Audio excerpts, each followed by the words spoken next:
everything, eh? Yeah, I'm just telling you. And We're good to I go. bought a couple of his books, and he will in fact, I will be sharing with you some of the information that he passed on to us, which I hope you'll find interesting, but not this week. Thanks.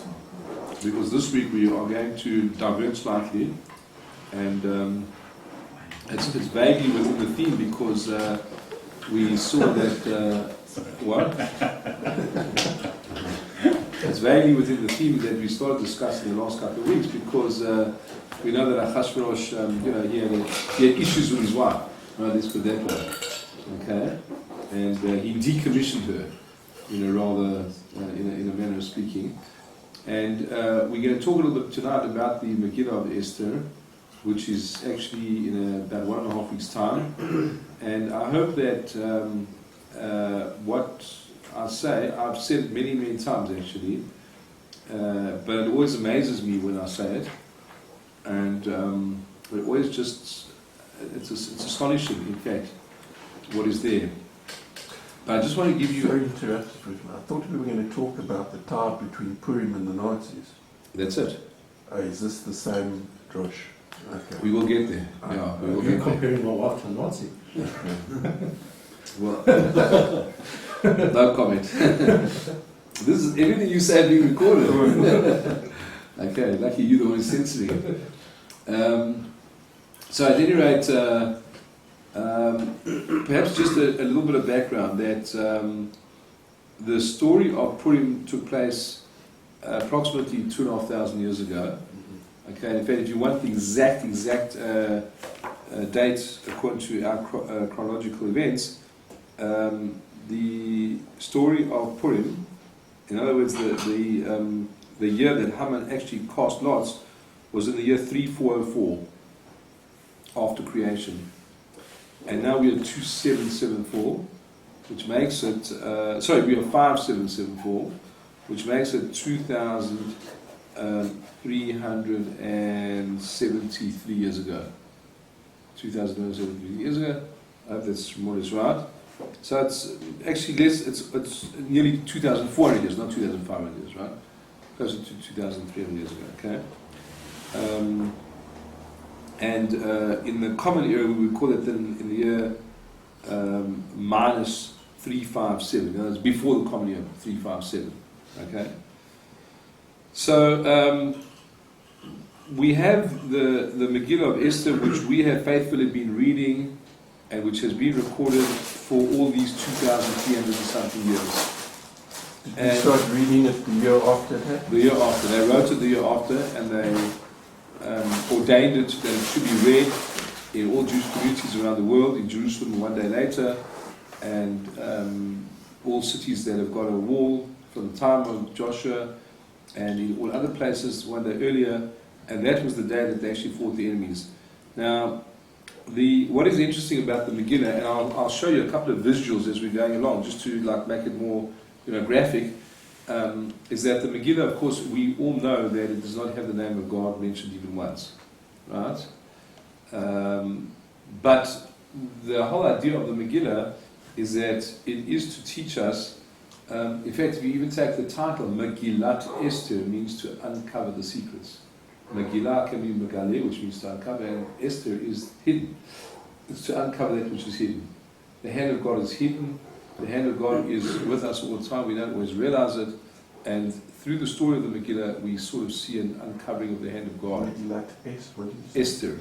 Right? No, but what's the secret? Esther means to be hidden. That's her name. The name of Esther means to be hidden. Okay? And we know that a lot of the actual story itself was about hiddenness, because she hides her religion, her origins from the king for a long time, for years. And there's a lot of mystery in the story itself. So what I just want to point out to you, which is quite interesting, is that there are many ways of writing a Megillah. So for example, you can get ones that are very, very short. They've got like 6 lines. Obviously it'll be much longer that way. It's the same words, but it's just graphically laid out differently. And we'll talk a bit more about that later. Now, what's happened over here is that this particular Megillah has followed the rule that every single column, besides the first one and the second last one, have got the word Hamelech at the top. It starts on the first word over there. So it's quite brilliant the way it's kind of figures out, right? So is Look at it every for single the first and the? Hamelech. No, the first one doesn't. And The first one, because this is by Hivi Ben Yeah, Hashrosh. but I think you said And the one which we're going to discuss in detail today, which is about the 10 sons of Haman, also doesn't have it. Okay. But otherwise, the word Hamelech appears at the top of every single column. The word Hamelech, of course, means the king, but it means the king, the real king. And that's what they say. So, sorry, you're saying that every column... The first word is Hamelech, the king. And it all works out perfectly. It's amazing, actually. Mm. And of course, the word Hamelech, which in the story itself, the revealed part, the sort of the superficial part, is referring to the king of the story. It's Ahasuerus, right? And the deeper part, it could well be a reference to the real king, who's really running the show behind the scenes, right? Which is what we call the King of Kings. So the story is essentially about the way that even our mundane, everyday lives have got guidance, have got direction, have got a hidden hand that's moving events in a particular direction, and nothing is really by chance. We have freedom of choice, of course, on one level, but all around us, events are being manipulated and arranged so that those events will culminate in certain final conclusions, leading ultimately to what we would call the Messianic era and the end of days. So what is interesting is that the part of the story that deals with the battle. Now, just to give you the chronological events, Haman drew lots, and the lots came out on the 13th day of Adar. But he didn't draw those lots in Adar. He drew those lots actually 11 months earlier. So he randomly, however you draw lots with straws or however he did it, but he had one for the day and one for the month, came out the 13th day of the 12th month. But when he actually did it, it was 11 months earlier. He actually did it in Nisan, in fact a couple of days before Pesach. Right? So in other words, from the time that Haman drew the lots and goes to the king and gets permission to kill all of the Jews, right, is 11 months from when he has permission until the event's supposed to happen. So there's a big stretch which you don't always realize. And Haman himself gets killed on Pesach, about the second day of Pesach. First or the second day of Pesach, and he gets hanged because of the whole culmination of the story as we know. And then of course there's the waiting game. Mordechai and Esther come to the king and he gives them permission to write out a whole letter to protect the Jews, and they can rise up and fight against their enemies because the king can't undo what he wrote. He wrote that everybody can kill the Jews, right? Even though they don't mention who they are, but everybody knows who they are. Now he writes that the Jews can defend themselves. And of course Mordechai happens to be the prime minister, right? So the complaint is that everything's run by the Jews. It was 100% true there as well. He basically ran the whole place. Many people converted to Judaism. They were frightened of Mordechai. They were inspired by Mordechai. So there was a whole movement towards the Jews. In spite of that, the Megillah records that in chapter 9, about 75,000 plus people rose up and physically tried to attack and kill Jews. So in spite of a Jewish prime minister, in spite of the fact that there's a law from the king that says that they're going to defend themselves with my permission. And Haman was dead. Haman was already dead, yes. Yeah. But they still had such a hatred, including his own sons, right, that they were inspired to basically commit suicide. It's like a suicide bomb. He doesn't mind killing himself as long as he can try and kill a few Jews. And they were killed.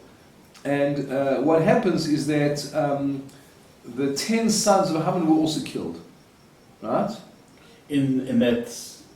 Well, this is now. In the revolution. This is 11 months later. Yeah. 10 sons of Haman were killed, and they are going to be specifically written. I'm going to show you a lot about them in a moment. Okay. That was a known world at that stage. 127 provinces. Yeah. So I mean, it was a very tiny group of people rising up. I'm just saying in terms of the whole population. Yeah, if you take it over the entire, yeah. Yeah, it was a little. Yeah, there must be many millions at that time, right? But still, it says that the reputation of Mordechai had gone across the whole kingdom. Everyone knew who was running the show now. They knew who Esther was, they knew who Mordechai was. I mean, basically, the Jewish queen has got the ear of the king. The Jewish prime minister is running the show. what do you think is going to happen to you if you try and start up with the Jews? You know what I'm saying? It's kind of suicidal, but they were, in a sense, suicidal, right? Because that's the middle of Amalek. Amalek hates the Jews so much that he will even commit suicide. And we might add in brackets, by the way, that Hitler lost the war because he diverted so many trains to Auschwitz, he didn't have enough transport to take supplies to his soldiers in Russia. That's a very well-known fact of the Second World War. That was basically the beginning of the end for him. And then, of course, the Russians putting the same trick they pulled on Napoleon, they kept on just moving further, and it stretched the lines of the Germans to such an extent, and they didn't have the trains that Hitler should have given them, and therefore one thing led to another. So there is a bit of a bit of a connection there already. It's a very vague connection, but we'll see a much stronger connection as we go on. So the next thing that we need to just say is that, well, you know what? Let me actually open the. But Rabbi, before you do, I mean, while you do, Yeah. So this is the reading of Megillah is actually rabbinical law, right? Because they said Absolutely. The Megillah was written, if you want to know, just again, let's take it historically over here. We said here that the Megillah itself is written in approximately the year, let's say 3000.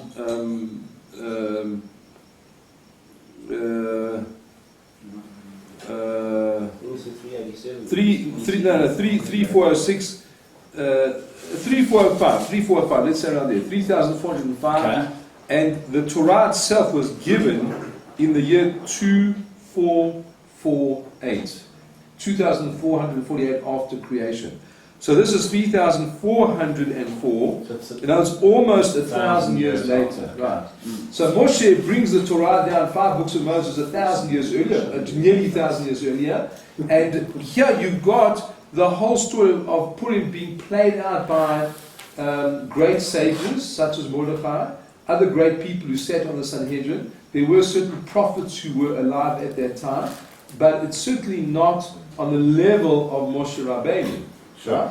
Right. Okay, but what did you want to ask? Okay, so rabbinic law that I understand, but yet there's so many hidden, like you said. Were those intended to be done in that purpose, or is it just something that great commentators have picked up after this? So we can talk a lot about that now. But one of the things we'll just say here is that the Gemara itself already 1,500, 1,800 years ago asks the question: was the Megillah written with divine inspiration? That's, I suppose. And the Gemara there answers immediately, absolutely it was. And one of the classic examples, just to give you an example from the Gemara, it says there that, and it says, and Haman said in his heart, who is the king want to offer more than me? You know, wants to innovate more than me. Now, how did the authors of the Megillah know what Haman was thinking at that moment? And there's quite a few events like that where people are thinking thoughts. And the Megillah says that either was speculation or Hashem Divine put the inspiration into their minds, right? So they wouldn't have just made it up. It's unlikely they would have just made it up because they were men of great truth. So they somehow knew that that's what happened. So there's quite a few of those, dramatic irony, as you would call it, where they actually know what's going on, even though nobody else, could have known at that time. Okay, but we'll see something, in our time now, which, again, I'm not going to say that it's absolute, but it seems to give us a huge boost along in this direction. Something which was unknown, could not have been known, and we'll see that much. So let's go straight away now to just look at something which is very fascinating. So we've got a good question from the background. Yeah. Who actually wrote the Megillah? So it was probably composed by Esther and the men of the Great Assembly at that time, right? Because even though they lived in exile, and it was just before they were given permission to go back and live in Israel, but there were also the great leaders of the Sanhedrin who were great sages, and they had also been exiled along with the majority of the people, right? So they were responsible, along with Esther and Mordechai, for composing the Megillah, right? Which is just chronological events. Yes, absolutely. I mean, on the surface, it's simply reports what happened. But that's where the divine. Yes. It's an incredibly simple, clear, dramatic, very exciting and very dramatic story, and there's nothing godly or miraculous that's even remotely mentioned in it. It's events. This one gets chosen, and the king is angry with his wife, and he kills his wife, and they have a competition, and they go and take all these other women, and then she becomes the queen, and then Haman comes to power. It's a normal Mills and Boone kind of, drama. You're looking over and you see a rehash of it on an annual basis. It's like it's king and queen drama. What's that? Macbeth or any of these guys. Very similar kind of stuff. On the surface, it's just a very, very cute, inspiring, wonderful. Walt Disney. Everybody lived happily after. The bad guys all get killed. The good guys all live. And let's eat, right? That's the Jewish agenda, right? Let's eat, right? Because that's what you've got to do. No, because you've got to celebrate the miracle. On the White Horse. Right. But now let's have a look at something over here. So remember the Megillah, it doesn't always have to be as long as this, right? It'll always be the same words. See, look, I rolled it along over here again. Top left-hand corner of that column, HaMelech. Next one. What does it say? Top left-hand corner, HaMelech, right? Sorry, top right-hand corner. Sorry, I left hand. Next one, HaMelech. You see, all the way along. Okay? Unending. Now, let's go to the line, the part which is very interesting. Okay? Now, just shut your eyes for a second. Okay? Just shut your eyes. I won't steal your wallet, I promise you. Well, maybe. Okay, just shut your eyes for a second. I'm going to show you something, but I want you to get the shock of seeing the difference over here. Okay, I'll show you until your eyes have to be shut. Okay, well, your eyes shut now. Mm-hmm. Okay, just keep them shut and I'll tell you. Okay, open your eyes now. Sure. Now look at that. What is that? Big text. Yeah, that's a big text. Nice. The names of the sun. That's the names of the 10 sons of Haman. Yeah. Now look what's happened over here. Suddenly there's this dramatic, unbelievable change in the size of the letters, the way that it's written, the names one underneath another one, the word ve'et down that column, which in itself is very, very strange, a big gap in the middle, the names, exactly in line with each other. Now this is not a coincidence. This is a very, very specific way that's been instructed. In fact, if the Megillah is not written like this particular column, they want to say that's actually invalid. It shouldn't really be used. Okay, they say b'di'evet it can be used. B'di'evet means after the fact. In other words, if you've got nothing else, you can use it. But it's not really ideal unless it's been written like this.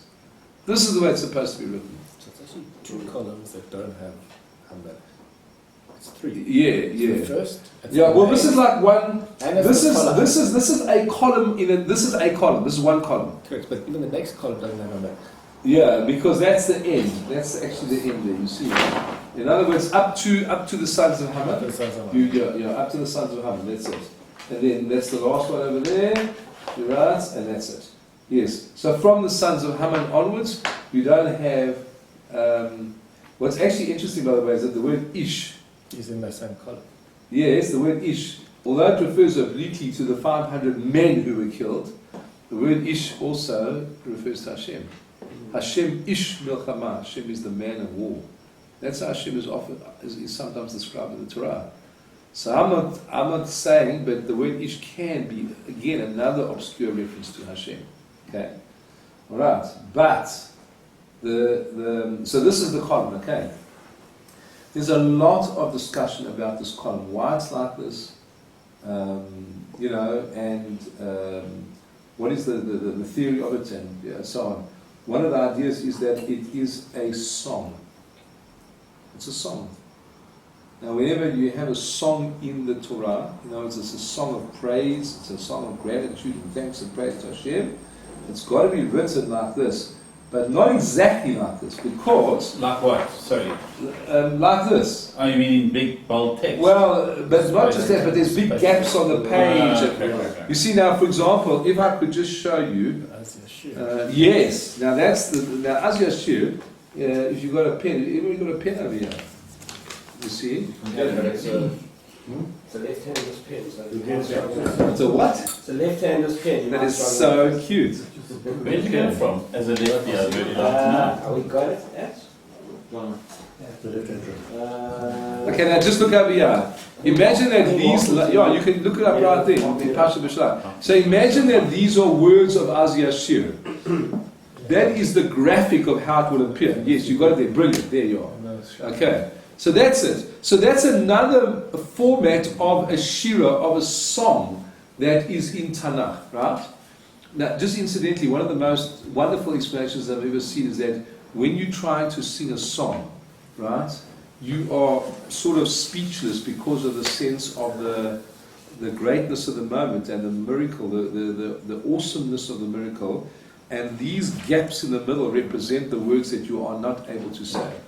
You can't articulate it, you can't say it, and therefore it's the unsaid words that you can never really find expression for. Okay, but our question then is, if this is the standard format for the song, so why is this song written differently?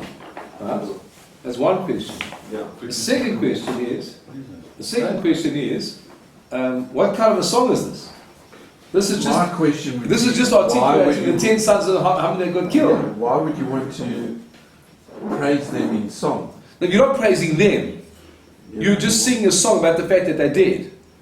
So it's like Guy Fawkes. Almost like Yeah. a victory song in a way. It is. Or in a sense, you could almost say it's the song of the gratitude that the wicked have been knocked off and that they were not able to achieve their terrible aims.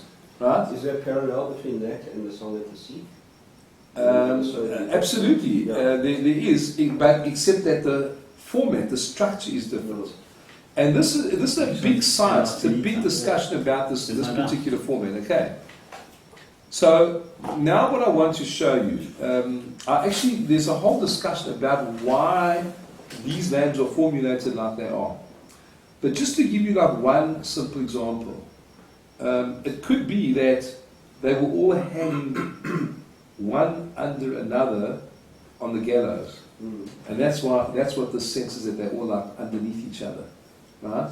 Yeah. There's also Were they like, hung in that order? what? Were they hung in that order? That's a very interesting question actually. You know, why that particular order as opposed to any other order? It's certainly not alphabetical because it's a pay, a dalet, a aleph, a pay, a aleph, an aleph, a pay, an aleph, an aleph. So it's actually quite interesting that you've got a pay, dalet, aleph, pay, aleph, aleph, pay, aleph, aleph. Sounds like there's a kind of a pattern here. A pattern, right? Okay? But that is a discussion for another time. That requires a little bit of discussion why they chose that particular one. And why is it necessary to mention each of their names explicitly? Right? They were not important people. In fact, they were wicked people. They were evil people. Right? Another, just a little, to throw a little bit of a spoke in the fire, Haman actually had 30 sons, according to one of the Gemara. So only 10 were hanged. Only 10 were killed here. What about the others? The Gemara says some went into poverty, some ran away. There was all kinds of stuff that happened to them. So this only represents, it's like almost like representative of Haman's evil family. Wasn't all of them, right? And obviously the number 10 has got like great significance for us. Okay? So, well, there is the concept of the 10 Sephirot, you know, the 10 emanations that come from the heavenly world down into this world. There's also for us, you know, the idea of the minyan, you know. You can have a minyan of good people or bad people, you know what I'm saying? But 10 is a symbol of unity, like it's a whole number, because 10 is like a 1 and a 0, it becomes like 1 again. So 10 is like a symbol of like an entire entity, in a sense, right? So there's a lot to talk about the structure over here and all that kind of stuff, okay? But we are only going to focus on one thing tonight, only. Okay? So there's a massive essay that I have in this book over here by Joseph Perlman, which is really, really fascinating. But maybe we'll talk about it next time. But I want to sort of get to the essence of what we want to do tonight, and that's going to take us a while still. So I'm just going to focus on this, okay? But just to know that there's a lot of discussion about why it's like this, and you know, what's the symbolism and why the spaces in the middle, and how big the spaces have to be, and why is the names first and the word ve'et is afterwards. That's also something which is very interesting. It's very strange how you put the name at the beginning and then the word ve'et. Normally you'd have ve'et at the beginning, because ve'et means add him, you know, add. So you say ve'et, you know what I mean? It's like just weird the way it's been written over here, right? It's like the Annie. And this What? is exactly like the Torah. This is exactly how it was written. Well, this is not in the Torah. This is the Megillah. This is how it was- but this is how they wrote with this sort of divine but- inspiration, a low level of divine they wrote inspiration. it exactly like this.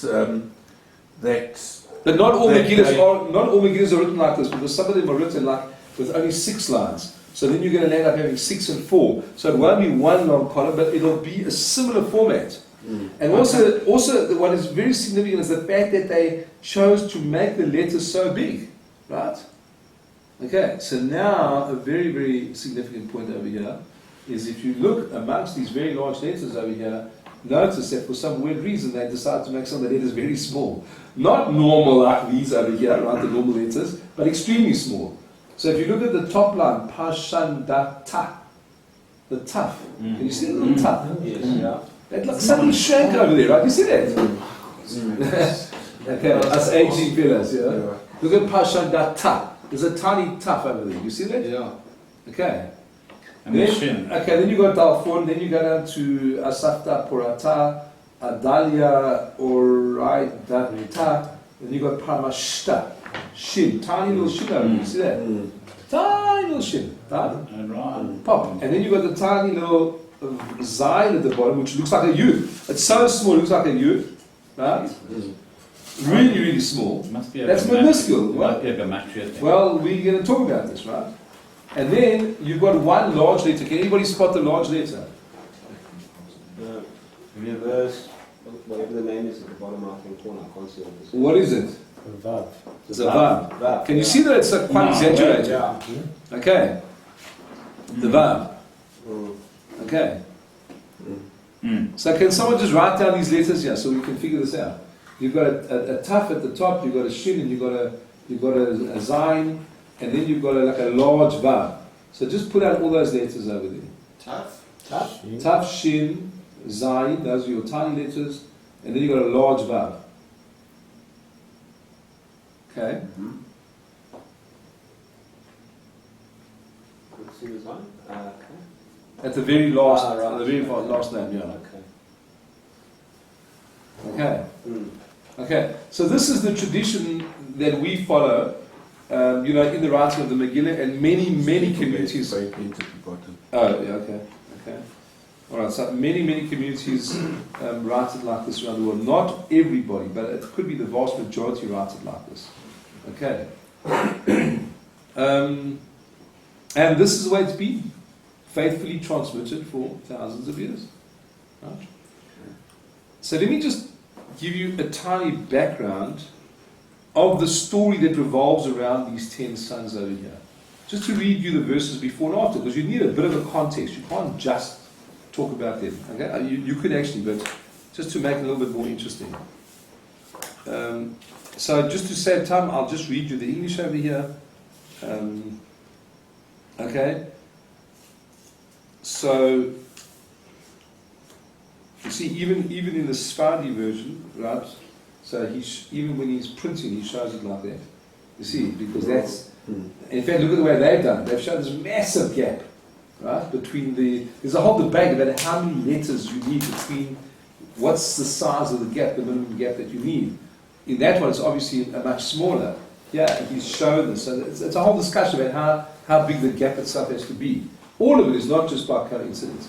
So just to read you very briefly what happens over here is that this is chapter 9, right, by the way, okay? So it says over here that Mordechai became great in the palace and his fame spread throughout the land, for Mordechai had become greater and greater. The Jews attacked the enemies, striking with the sword, death and destruction. They did as they wished with their enemies. So that was on the 13th of Adar, right? Or, on the 13th of Adar. That was the day that Haman had chosen in his lot. Okay. In Shushan, the capital, the Jews killed and annihilated 500 men. And then, straight after that, it says 500 men, then all the names of the 10 sons, right? And then at the bottom it says, the 10 sons of Haman, son of Hamdata. Sorry, why does it only say the 10 sons of Haman as opposed to the 30 sons of Haman? Because it seems like they only killed 10. They only killed 10. 30 children. Yeah. Kind of point as well. Just by the way, to put a little tantalizer into this over here, there was also a daughter who got wiped out along the way. There you go. Okay. There was one daughter as well, who we'll talk about in a moment. So just keep in mind, they didn't catch her and kill her, but she got killed in the whole business. We'll talk about it in a moment, okay? So actually there's 10 sons and a daughter. And then it says over here, they killed them, but they did not partake in the spoil. On that day, the number of those killed in Shushan came in front of the king, and he says to the queen, okay, in Shushan they killed, annihilated 500 men as well as Haman's 10 sons. What must have been done in the other lands of the king? What is your wish? What do you want? And it shall be done. So the king is saying over here that, he was a little bit surprised that there were so many people killed in Shushan, 500. So he's wondering what happened in the whole rest. So anyway, they came along and they said, so Esther says, okay, you ask me what I want. Tomorrow let the Jews in Shushan do as they did today. And give them one more day to go and hunt out their enemies and fight them and try to kill them so that they don't come back later. And also let them hang Haman's 10 sons on the gallows. Now the big question is, were they already dead? So a few verses earlier, it seems to say that they were killed. It says the number killed in Shushan came before him. Right? And then it said, and all of the 10 sons, they were already dead. So she's asking that you take them and you hang them. Now, on a superficial level, there's nothing wrong with that. You want to put the fear into the people. You want to show that Haman's family has been annihilated. And you take the 10 sons and you stick him in the air and you let them hang there. And in fact, the Rambam even says that that's what you should do to hijackers and murderers. The king's got the right to do that. Hang their bodies in public, put the fear into the population, and that's how government gets control. Not by stupid democratic rules and corrupt police forces, right? That was very common in those days. Murderers or rebels lying at the front gate of the city. So there's nothing on the surface that's such a bad thing. However, if you think about it, Esther she's not a vicious person. She's a queen. She's from the Jewish people, etc. So it is a bit strange though that she was so emphatic about that she wanted that thing. Okay? So just keep that in mind as well. He also seemed like he was having rahmans, the king, because he said, if 500 were killed here, like, how much more do you want? Okay, tell me what you want. Well, no, he says to her, whatever you want, I'll do. Right? He was still besotted with Esther, he's still prepared to do whatever she wants, okay? Anyway, then they say, okay, give us one more day to fight, etc., okay? And then he orders that's done, and they also hanged Haman's 10 sons. So it says explicitly, they hanged the sons of Haman. Sounds like this is the first time they get hanged, okay? And then because they fought another day in Shushan, that's why in the walled cities they celebrate Purim one day later, because they only came to rest from the enemies one day later. Okay, so that's why the 14th of Adar outside of Jerusalem and other walled cities, and the 15th of Adar is in the walled cities. Okay. That's essentially the story over there. Sorry, I'm just a bit confused about something. Didn't we say earlier that the sons were killed on the second day of Pesach? No, Haman. Haman. Only Haman was hanged. Okay. And in fact, they say that he was hanged on that very same gallows that they now came and hanged the 10 sons. They hanged the 10 sons, yeah. So he was obviously put into prison. Who? Haman. No, he was killed. When they had the king Esther makes a party. Yes. This was 11 months earlier. She makes a party and she invites the king, she invites Haman, and then she accuses Haman of plotting to kill her people. Right. And then the king says, go hang him, go. He had just prepared a gallows for Mordechai. Yeah, that I know. Right? And the king says and somebody pops up and says, you see, that's a fascinating story in its own, because what happens is that Haman is there begging for his life, and the king is going crazy because he heard now that his queen's people, Haman wants to wipe them out. And he goes into the garden, he comes back in, and an angel comes and pushes Haman down on top of Esther. And the king walks in and he says, you're trying to rape the wife of the king in the palace of the king. Are you out of your mind? Anyway, and then someone says, yes. And one of the guys pops up and says, yes, and the gallows for Mordecai. Him, the bad guy, they were inciting him until he just blew his fuse. So he says, take Haman right now and go and hang him on the gallows. And they took him straight away, they hanged him. But that wasn't Pesach. That was on Pesach. That was 11 months earlier. But the battle to defend themselves was only due 11 months later. So this thing was still hanging over the Jewish people for all these 11 months. Haman was dead, but his family was alive. And there were plenty of Nazis that were alive. No, okay, but chronologically, Purim is 5 weeks before Pesach. No, but it's at the end of the next year. It's 11 months later, just before the next Pesach. It's almost a whole year later. Does Purim take place over about 9 years, doesn't it? The whole story. Well, the story takes place about 9 years. From the Okay, so maybe that's where I've got No, but from the time that Haman gets killed Pesach, and 11 months later, which was almost Pesach again. Okay, Huh? got you. Okay. Got you. Okay, so Don't now. worry, Michael, none of us know this. Okay. Okay, so now the question is as follows. But he was hung on the same gallows as you said. Yes, they use the same, and there's a whole discussion to see what's the size of the gallows. Can you fit the 10 sons of Haman on those gallows, and is there exactly enough space? And it was a very large gallows that Haman had made, so it would stick out right in the sky, that everybody would see that Mordechai was dead. And of course, he managed to escape that one, but that's what they used for the sons. So the question is as follows. Can I just ask the question? Yes. Does anyone need a top up to eat or drink before we get stuck in? Now we get into the really exciting Yeah, well, part. we need to. Jews need to stop I up. understand people. We choose here. Okay. We Okay. can't cut for that. Do me a favor. When you pass me some soda water and lime, I'll have what you have, Robert. I'll become a teetotaler. So while we're filling up, this is written by software, right? Yes. But the same rules don't apply as to our Sefer They Torah. almost do. They almost But if there's a mistake, you have to if there's a discard. no, you can read with them. That's what I'm And saying. if the letters are rubbed out, you can. And does it have to get checked like twice in 7 years? No. Okay. Perfect. Thank you. Right, now that I've got my... His sons, those particular 10 sons must be very powerful people. That's right. One would imagine that. Because they lost their leader. Yes. They lost like Their father, yeah. And, well, the people lost their leader.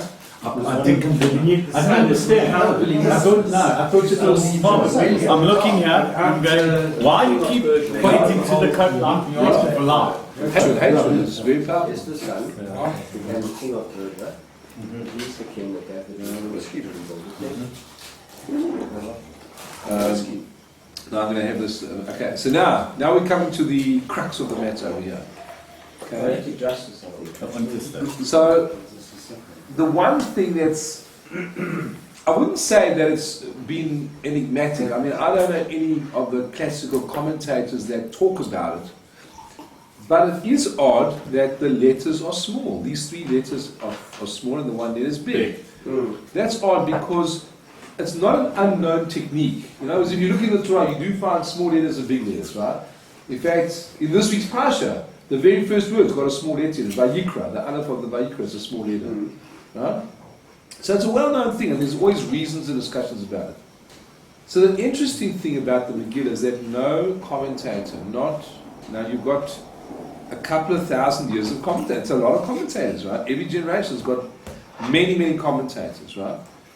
So there's hundreds of commentators who've read the Megillah, who've seen it, who know vast amounts of knowledge of background, and not one of them has ever come up with a explanation or even raised the question about why the letters are smaller and bigger. The 3 smaller and the 1 bigger one. Okay, so you'll say they don't know. They didn't say it. So now we discover that there is an event which seems very astonishingly like the event that happened thousands of years ago happened in our time. So what we use is we use these letters, and if you have got those letters written down over there. Okay, so just read what you have there. Okay, so taf in Hebrew is 400. It's the numerical value because each letter's got a numerical value as well. So taf is 400, right? That's pretty straightforward. The shin is 300. Okay, resh would be 200, kuf would be 100. Okay, but you got the 400 and 300. It's 700. And the Zion is 7, so it's 707, right? Like the Boeing. 707, easy to remember.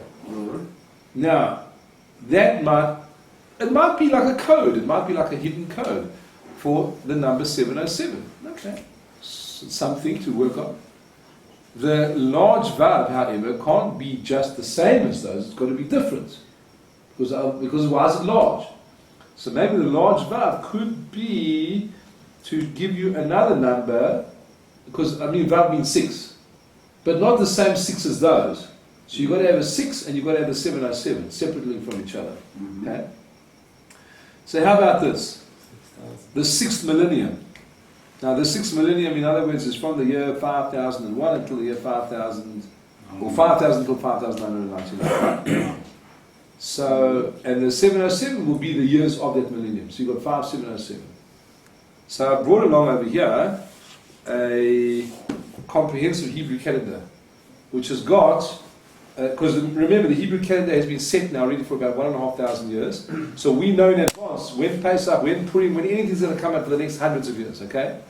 So what we do is we can look up your birthday, when you were born, when your great-grandchildren will have birthdays, whatever you want. You can work it out. Bar mitzvahs, yortzites, whatever you want.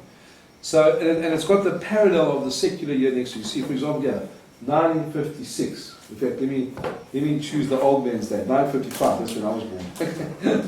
Okay, so 11th of November 1955, 26th of Cheshvan in the year 5716. Okay. So now let's try 5707. You see how we got to 5707? We're in the 6th millennium and we're the year 707. Okay. So let's go to it, and I'll show it to you right here. 5707. Okay. Okay, so here we go. So you've got 5707. Okay, you see there 5707. And across the road you've got 1946. And by the way, remember that 5707 kicks in Tishrei, right? Rosh Hashanah. Rosh Hashanah in that year was on the 22nd of September. Okay, that was the beginning of the year. So 1946 has got 2 Hebrew years in it, kicks over from then to 5707. Okay? 5 is 6.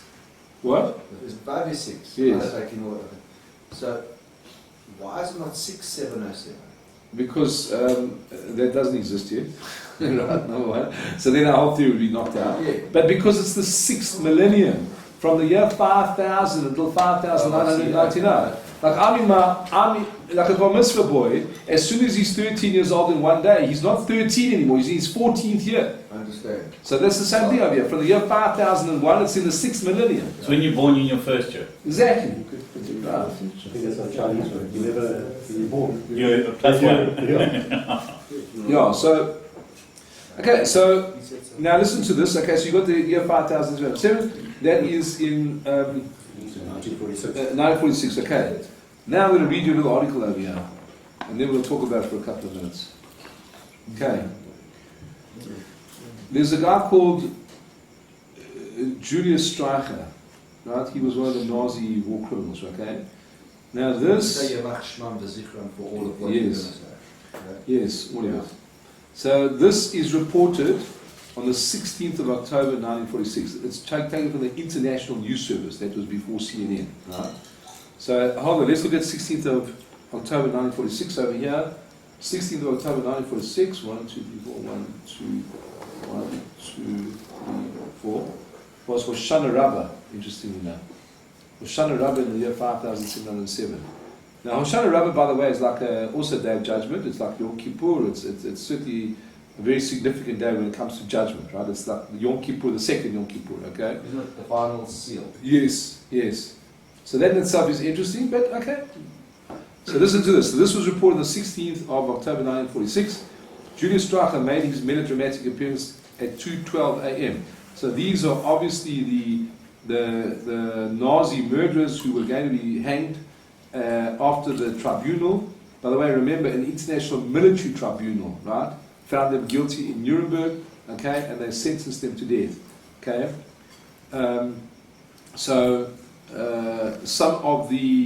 There was a guy here called Kingsbury Smith, what a name, and he was a few of the American press that were chosen to be at the actual execution, right, by hanging, obviously. So while his manacles were being removed and his bare hands bound, this ugly, dwarfish little man wearing a threadbare suit and a well-worn blue shirt buttoned to the neck without a tie, glanced at the 3 wooden scaffolds rising menacingly in front of him. He glanced around the room, his eyes rested on a small group of witnesses. This time his hands were tied behind his back. 2 guards on each side directed him to the number 1 gallows on the left of the entrance. He walked steadily the 6 feet to the first wooden step, but his face was twitching. As the guard stopped him at the bottom of the steps for identification, he uttered a scream, "Hail Hitler!" Right? As its echo died away, an American colonel standing by the steps said, "Ask the man his name." In response to the interpreter, Streicher shouted, "You know my name well." He repeated it and he answered, "Julius Streicher." As he reached the platform, he cried out, "Now it goes to God." Now this is a non-Jewish reporter, right? Now it goes to God, okay? I don't know what he meant. He was pushed the last 2 steps, the rope was held back, etc., etc., and he was swung suddenly to face the witnesses and he glared at them. Suddenly he screamed, "Purim Fest 1946. Now, it's not so strange that he knew about Purim, because apparently he had been the editor of the main anti-Semitic newspaper of the Nazis, and he wrote an article about Purim, right, in 1924. So 22 years earlier, he had actually written an article about Purim. I don't know what the contents of that were, but you can imagine that it was an anti-Semitic attack as well. So he knew about it. But why would he think of Purim now? It wasn't Purim, it was Hoshana Rabbah, it was October. He must have known that it wasn't Purim, or he could have known that it wasn't Purim. And even, why would he say that? You know what I'm saying? Purim Fest, a Purim festival. Right? The exact words that he said were, where is it? Purim Fest 1946. Okay? And then of course, then he was hanged.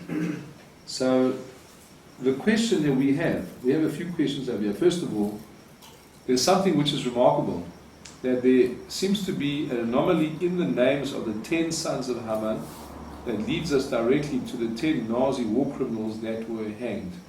Okay? And the difference between them is thousands of years.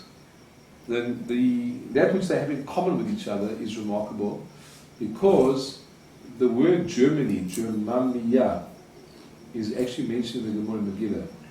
So already they were aware that there was some potential or some country that existed or would exist, which was called Germany basically, which is in itself remarkable, because the country of Germany was a very recent invention. You know, it was Prussia before then, it was other names before then. It was never called Germany, you know, in the earlier times. So that is in itself is remarkable. Now the second thing, which is I find incredible, is that we mentioned that there were 11. Now because there were actually 11 Nazi war criminals, and one of them committed suicide the night before. Now they say it was Himmler. But now there's something fascinating about Himmler. They say that he was a cross-dresser. Right? Okay, so I see where you That's the woman, that's the girl. Wow. Now isn't that incredible? Now, how would it be that the one who didn't pitch up, who's the number 11, who was supposed to be hanged that day with them, who's a cross-dresser, and he kills himself? So then you ask me, okay, where do we find that analogus in the Megillah? It's not in the text of the Megillah. It's not in this written text here. But remember, by the way, that we've got the oral tradition of all the Midrashim that fill in many of the gaps and expand the story and many parts of the story. There's the Gemara, there's the Talmud, there's the Midrashim, right? One of the Midrashim says as follows. It's a very well-known thing. That day that Haman was walking along and taking Mordechai on the horse, right? So he comes along the square, and of course there Haman has his penthouse, and his daughter's looking out the window, and she looks down and she sees a guy walking along, and she knows that her father had gone off to try and get Mordechai killed that morning. It was that very a few hours earlier, literally like 1 or 2 hours earlier. And now she sees, okay, so my father won. He's on the horse, he's dressed like the king. The king has obviously seemed to elevate him, and that must be he's punishing Mordechai by. So she takes a chamber pot. You know, they didn't have running water in those days, right? She takes the chamber pot and she chucks it straight down onto what she believed was Mordechai, but is actually her father. And he looks up at her. The Midrash describes as what a beautiful scene, right? And how he looks up at his daughter, and she has just insulted the prime minister of the country in a public square. Not bad enough that he was walking on with Mordechai, his mortal enemy, and now she is chucked. You know, you can't get much worse than that. She is so mortified that she kills herself on the spot. She jumps out the window and she kills herself. Number 11, but a female, right? Isn't that an incredible sort of like idea? Just that on its own, that there should be this like slight glitch in the way it was supposed to be, and then it changed. And then, by the way, they say in this article over here as well, that this was a military tribunal. Now, military tribunals kill by firing squad. That is what you do in the army. That's how you kill traitors, that's how you kill people guilty of war crimes, right? It's like a sort of almost an international thing. Why did they choose to hang him? Well, they might have had a reason, I don't know, I haven't gone into it. But it is remarkable that Esther also chooses to have these guys hanged when they were already dead, right? That is astonishing. And there's 3 little letters that seem to tie the 2 events together. So you've got the Amalek, who want to destroy the Jewish people. Of course, the tragedy of Germany is that they did destroy many Jewish people. But it is still an incredible thing that they were stopped, and that that many of their leaders were killed, and they were hanged, right? In the year 5707, which could connect to those little letters over there. Okay? So, there's another thing over here, which they bring in this article, and they say that she said, let them be hanged tomorrow. She used the word machar. Now, the Midrash says, there is a tomorrow that is now, and there's a tomorrow which is later. Now, that Midrash wasn't written like 70 years ago. That Midrash which was written about 2,000 years ago, right?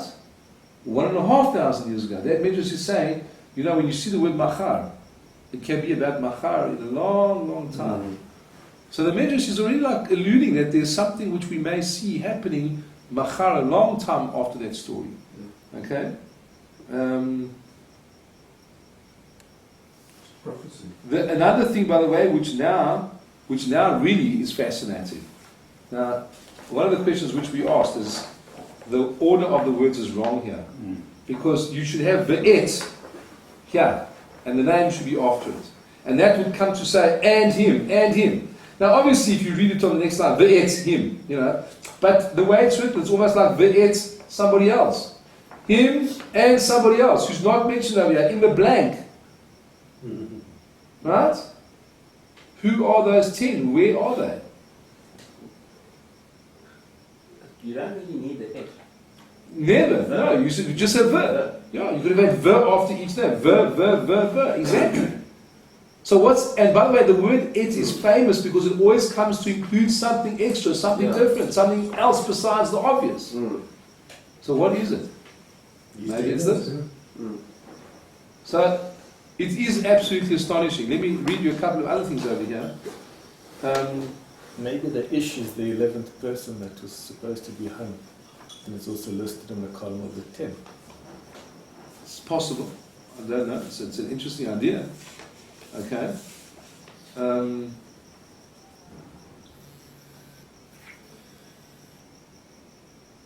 Yeah, and they mention over here that Hoshana Rabbah is astonishing, because that is when the verdicts of Rosh Hashanah sort of are taken as their final decree as to what was decided on the Rosh Hashanah before.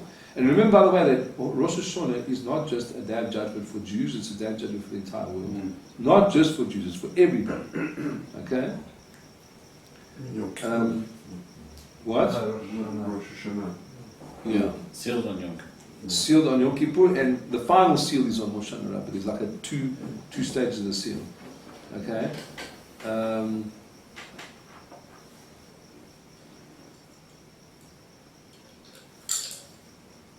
So if you could feed in these facts and say, what are the chances that the same people that was involved in that story and that the same kind of people would be involved thousands of years later, what is the chances of that happening and being alluded to?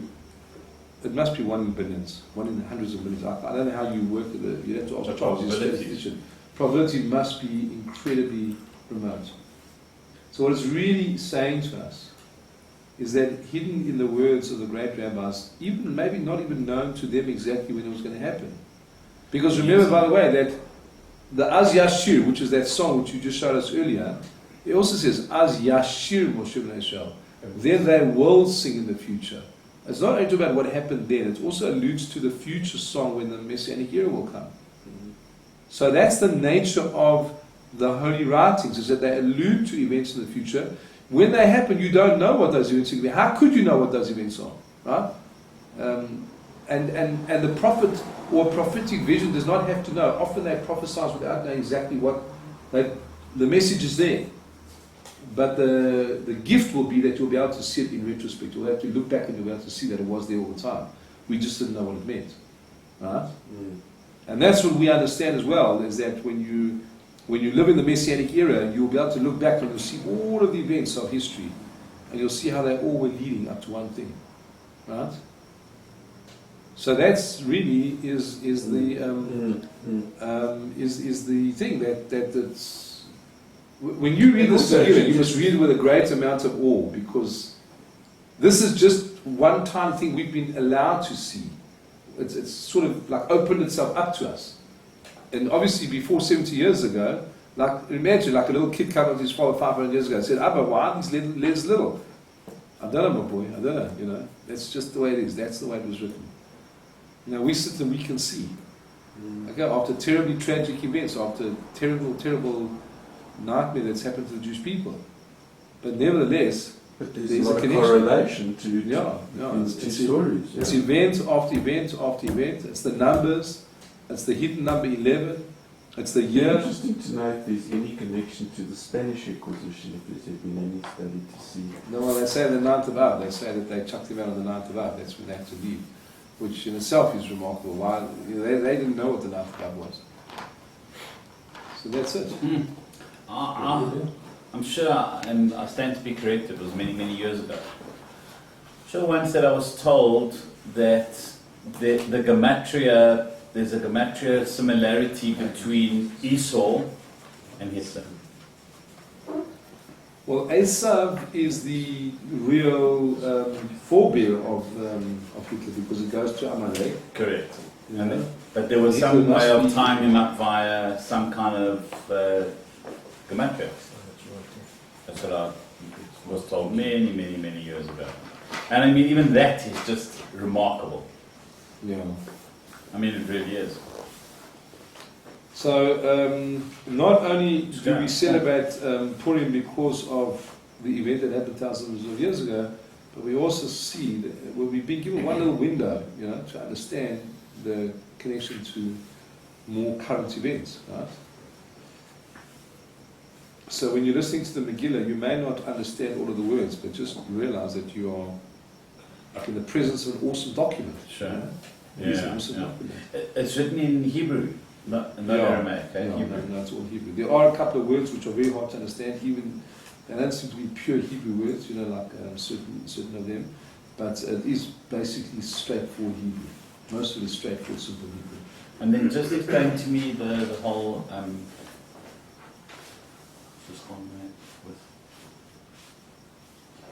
The Homentashen because of Haman wore a triangular hat. So is that? I don't know about that. The reason that some being used is because it's the Avot, the 3 corners, which is Abraham, Yitzhak, and Yaakov, which tends to be the covenant of the ancestors, which tends to protect the Jewish people. That makes a lot more sense. That's one of the reasons which they give. And also, by the way, they say that you taught the something in school. On Purim, you eat food that's covered. So, in fact, it's interesting because they say you should eat like krepla. It's like meat which is covered with a pie.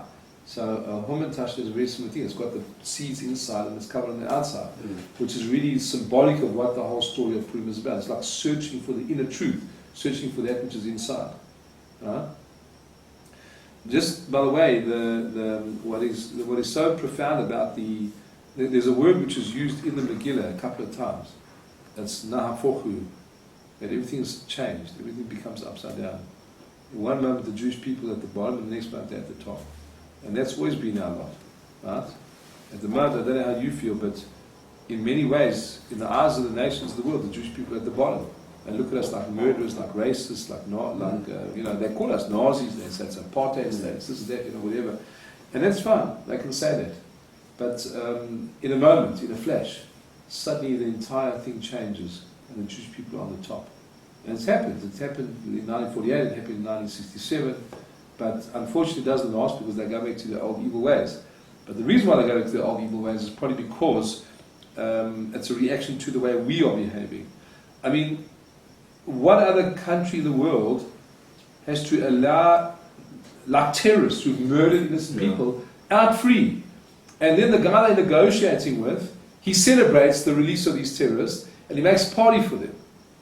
It's an insanity which actually, it's so undefinable, it's insane. It's pure insanity. And that's how the world deals with the Jewish people. It's really another version of Haman, right? Of saying, there's only one thing for the Jewish people, which is annihilated. That's all I can think of, right? And it's an insanity. Amalek really represents the insanity of the world. And there is a lot of insanity. But then at a certain moment, everything turns around. Russia, for example, who was the mortal enemy of the state of Israel for many, many years, they were one of the main powers that voted Israel in at the United Nations. Right? Now for who?